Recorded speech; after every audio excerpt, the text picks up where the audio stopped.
ሔዋን እውነተኛና ልብ አንጠልጣይ የፍቅር ታሪክ በመልካም ልቦች የቴሌግራም ገጽ ተዘጋጅቶ የቀረበ ክፍል 8 አንባቢ ፉፉ አብዱ። ማክ ለአባቱ ሹፌር ደውሎለት በማግስቱ ለመገናኘት ቀጠሮ ይዘው እስኪነጋ እንቅልፍ ባይኔ አልዞረም። ጠዋት ቁርስ ላይ ለማክ አባቴ በጣም እንደናፈቀኝና ልደውልለት እያሰብኩ እንደሆነ ስነግረው ጥሩ ሀሳብ አለመሆኑን ነገረኝ። ባልደውልለት የተሻለ እንደሚሆን አስጠንቅቆኝ ቢሮ ገባሁ። ቢሮ ከገባሁ በኋላ ግን ድጋሚ አባቴ ማሰብ አላቆምኩም። የመጣውን ለመቀበል ራሴን አሳምኜ አባቴ ጋር ደወልኩኝ።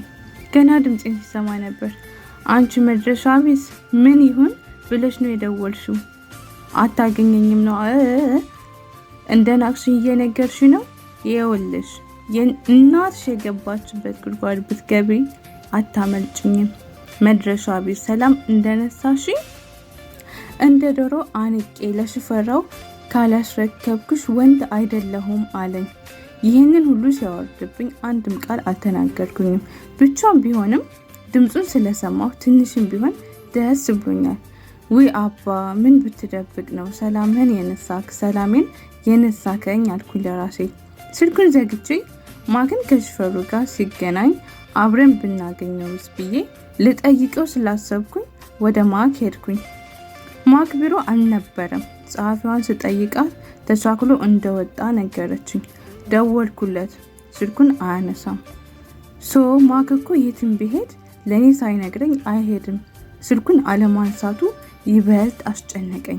ተረጋግቼ መቀመጥ አልቻልኩም። ድጋሜ ብደውልም አይነሳም። በጭንቀት ራሴ ተወጠረ። ማክ ከቢሮ ከወጣ 4 ሰዓታት ተቆጥሯል። በዚህ ሁኔታ ቢሮ ምንም እንደማልሰራ ስላወኩኝ ወደ ቤት ሄድኩኝ። ለተጨማሪ 1 ሰዓት ጠበኩት። ምንም የለም። የማክ ስልክ አይነሳም። በመጨረሻ ሁሉም የማክ ጓደኞች ጋር ደወልኩኝ። ከማንም ጋር አልተገናኘም። መልሶ ካልደወለ እንድደውልላቸውና ለፖሊስ እንደምናመለክት ነገሩኝ። ሁለቱ ጓደኞቹ እንደሚመጡ ነገሩኝ። ስልኩን እንደዘጋሁት ስልኬ ጠራ። ማክ ነበር። ማክ የኔ ፍቅር የት ሆነክ ነው? ለምንድነው የማታነሳው? በጭንቀት ልትደፋኝ ነው ሀሳብክ? የጥያቄ ማዕት አወረድኩበት። የኔ ቆንጆ ስላስጨነኩሽ ይቅርታ እየመጣሁ ነው አለኝ በደከመ ድምፅ። ማክ የት ነክ? የሆንከውን ነገር አለ? ድምፅክ ልክ አይደለም። ምንድነው የተፈጠረው? ያለበት ልምጣ አልኩት እያለቀስኩኝ። አያስፈልግም ማሬ እየደረስኩ ነው፣ ትንሽ ታገስኝ አለኝ። ልቤ በኃይል ሲመታ ይታወቀኛል። በጣም እያለቀስኩኝ ምን እንደማደርግ ግራ ገብቶኝ ግቢ ውስጥ ወዳና ወዲህ እያልኩኝ የማክን መምጣት መጠባበቅ ጀመርኩኝ። ከግማሽ ሰዓት በኋላ የመኪና ድምፅ ስሰማ እየሮጥኩ ወደ በሩ ሲሄድ የማክ ጓደኞች ነበሩ። አዲስ ነገር ካለ ሲጠይቁኝ የሆነውን ነገርኳቸው። ማክን አብረን መጠበቅ ጀመርን። ትንሽ ቆይቶ ሌላ የመኪና ድምፅ ሰማን። ሁላችንም ወጣን። ዘበኛው በሩን ሲከፍተው መኪናው ውጭ እንደቆመ ነው። ማንም ጋቢና የለም። እየሮጥኩኝ ወጥቼ ሳይ ማክ በደም ተነክሮ ከኋላ ተኝቷል። እየጮኩኝ ጓደኞቹን ለእርዳታ ጠየቅኳቸው። ወደ ሆስፒታል አንደኛውን ንዳው ብዬ ጮኩበት። ማክ በደከመ ድምፁ ደህና ነኝ የኔ ፍቅር አለኝ። ማክ ማን ነው እንደዚህ አድርጎ ያመጣክ? የጣለክስ ማን ነው? ክፉ ሰው ነው አንተ ላይ እንደዚህ ያደረገው እያልኩኝ ያለማቋረጥ አለቀስኩኝ። እሱ እንደዛ ሆኖ እኔን ለማጽናናት ይሞክራል። ጓደኞቹም እንድረጋጋ እየለመኑኝ ሆስፒታል ደረስን። ሕክምና ተደረገለት። የማክ እጅ ላይ ቅጥቀጣና ግንባሩ ላይ ጉዳት ከማድረስ ውጪ የከፋ ነገር እንደሌለውና ግንባሩ መሰፋት እንዳለበት ዶክተር ነገረን።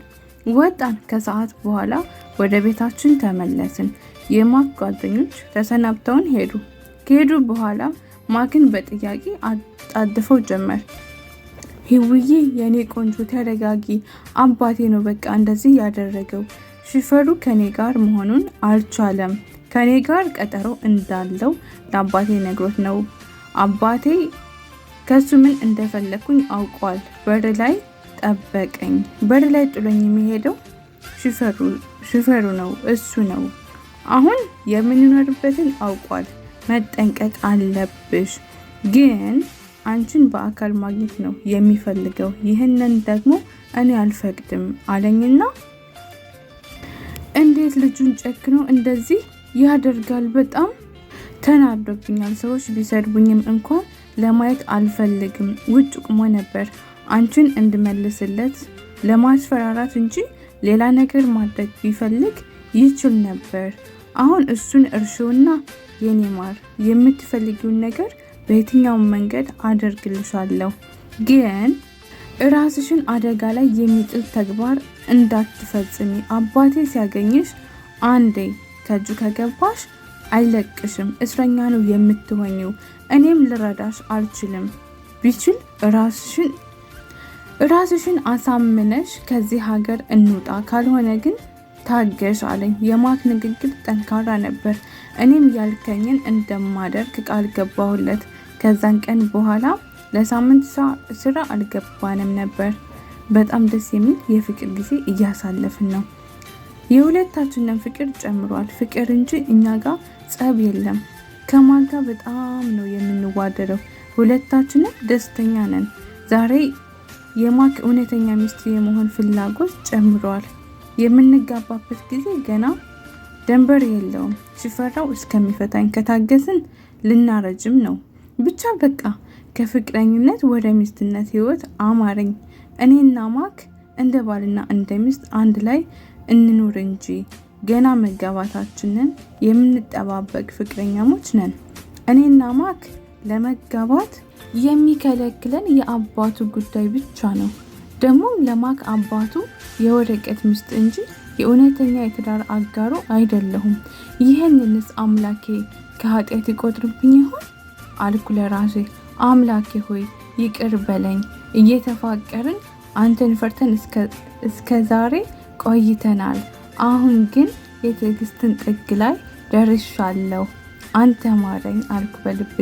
በጣም ጣፋጭ ራት በራሴ እጅ አዘጋጅቼ ቤቱን ሮማንቲክ አድርጌ አሁን የቀረኝ ነገር ማክን መቀስቀስ ነው። ክፍላችን ስገባ ጭልጥ ያለ እንቅልፍ ወስዶታል።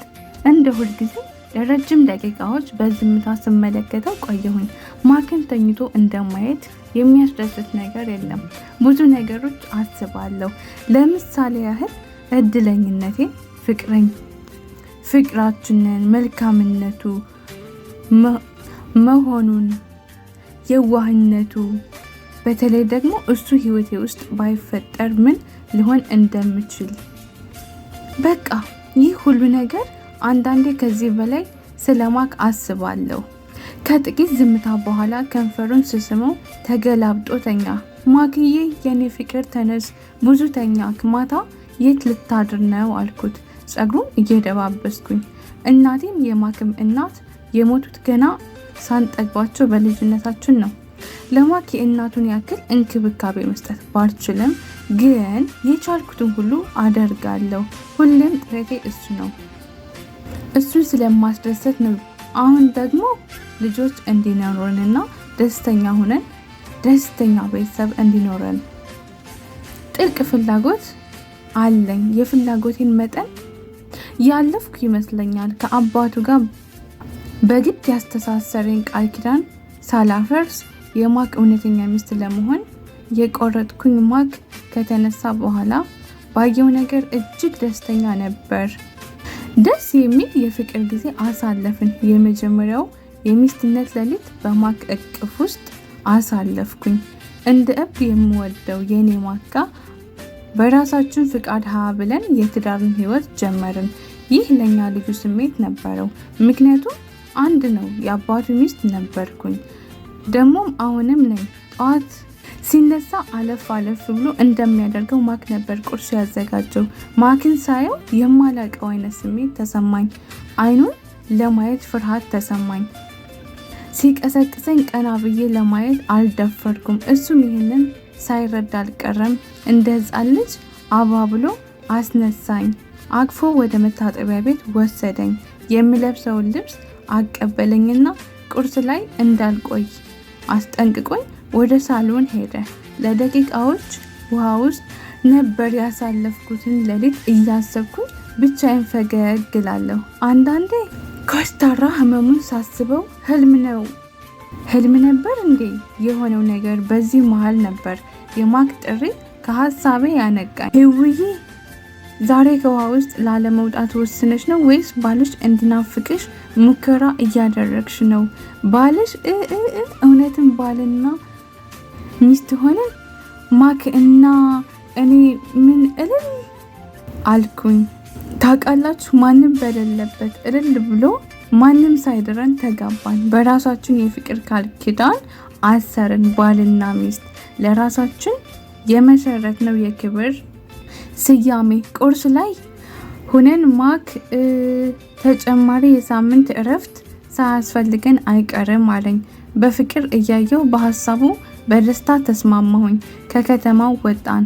4 የሚገርሙ እና የተዋቡ ቀናቶች አሳለፍን። ወደ አዲስ አበባ በተመለስን በሁለተኛው ቀን አባቴ ደውሎ ሆስፒታል እንደገባ ነገሩኝ። አባቴ ደም ግፊት አለበት። ካልሄድኩኝ ብዬ ማክን አስቸገርኩኝ። ማክ መሄድ ካለብኝ መጀመሪያ እኔ ነኝ የሚሄደው። አባትሽ አንቺን ለማግኘት ሆን ብሎ ይሆናል አለኝ። እንደዛ ሲለኝ ትንሽ ራሴን ለማረጋጋት ሞከርኩኝ። ማክም እንዲሄድ አልፈለኩም። ሰው ለመላክ ወሰንን። የማክ ጓደኛ አባቴ የተኛበት የተባለው ሆስፒታል ሄዶ ሲያረጋግጥ እውነትም በዛ ሰው ስም የተኛ ሰው አልነበረም እንደሌለ ነገሩት። አባቴ አሁንም ሊያጠቃኝ እየሞከረ ነው፣ ግን ለምን አልኩኝ። ለጥቂት ቀናት ረስቼው የነበረውን የአባቴ ምስጢር ማወቅ ድጋሜ እንዳዲስ አገረሸብኝ። ግን እስካሁን ምንም መፍትሄ አላገኘሁም። የአባቴ ስልክ ጠራ። አንዳንዴ እማዋ ለማክም አባት ማስፈራሪያው እና ሲለውም ሰው ይልክበታል። በዚህ ሁኔታ 2 ወራታት ተቆጠረ። ቁርስ ልንበላ ገና ቁጭ ከማለቴ ነበር የማቅለሽለሽ ስሜት የተሰማኝ። ወደ መታጠቢያ ቤት እየሮጥኩኝ ሄድኩኝ። ማክም ተከትሎኝ መጥቷል። ምን ሆነሽ ነው ህውዬ አለኝ በስስት። አላውቅም ማክ፣ ትናንትም እንደዚህ አይነት ስሜት ነበረኝ አልኩት። በይ ወደ ሆስፒታል እንሄድ አለኝ። ለባብሼ ቅርብ ወዳለው ሆስፒታል አመራን። ከምርመራ በኋላ የሰማነው ውጤት ማመን አልቻልንም። ተቃቀፍን፣ አለቀስን፣ ተደሰትን፣ ዘለልን። በቃ የምንሆነውን አጣን። በእርግዝናዬ ምክንያት ማክ በጣም ነበር የሚሳሳልኝ። ስራ እንዳልሰራ አደረገኝ። በቃ እቤት ውስጥ እንደሚሰበር እንቁላል ነበር የሚንከባከበኝ። ከስራ እስኪመጣ ስልኬ ሰላም የለውም። እቤት ከመጣ በኋላ እራሱ ነበር እያበሰለ ምግብ የሚያበላኝ። አንዳንዴ በጣም ከመጨነቁ የተነሳ እንክብካቤው እስከማማረር ደርሻለሁ። በዚህ ሁኔታ 3ኛ ወር ላይ ገብቻለሁ። አንድ ቀን ማክ ስራ ሄዶ እኔ እቤት መቀመጥ ስለሰለቸኝ ግቢ ውስጥ ዝም ብዬ ወዲያና ወዲህ እያልኩኝ ነው በድንገት በሩ የተንኳኳው። ታዲያስ ፋሚሊዎች የዛሬው ፓርት በዚያ ያበቃል። በቀጣይ ፓርት እስከምንገናኝ ድረስ ቻው ሰንብቱልኝ።